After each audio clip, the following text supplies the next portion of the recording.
এই যে দেখেন, আজকে আমি বুঝি নাই যে এটা সার্জিজের বাবা। একদিন এক ইউটিউবার, ওই ব্লগার ভিডিও বানাইছিল, তখন দেখেছিলাম। হ্যাঁ, ইয়াং ফাদার, ইয়াং একজন তরুণী, কে সে আমি জানি না, কে হইতে পারে মেয়েটাকে। যাই হোক, সুন্দরী লাস্যময়ী তরুণী, উনি বসে পিছন থেকে তার হাতের উপর দিয়ে পাঞ্চিং করছিলেন, মজা উঠছিলেন, আর হালাল কাওয়ালি শুনতেছে। হালাল কনসার্ট। পাকিস্তান থেকে নাকি শিল্পী এনে কনসার্ট করে এখন, উর্দু শিল্পী।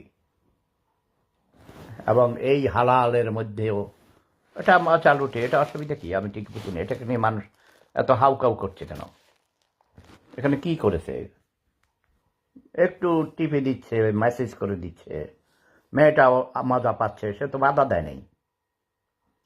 মেয়া বিবি রাজি, ক্যা করে কাকাজি।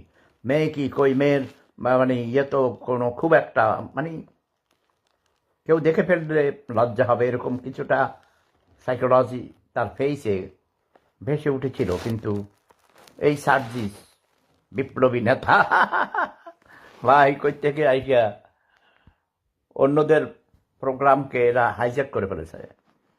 ডক্টর ইউনূস এদেরকে টাকা দিয়ে ডক্টর আসিফ নজরুল বিশ্ববিদ্যালয়ের শিক্ষক হয়ে কিছু অ্যাডভান্টেজ নিয়েছে, এগুলো আমি বুঝি।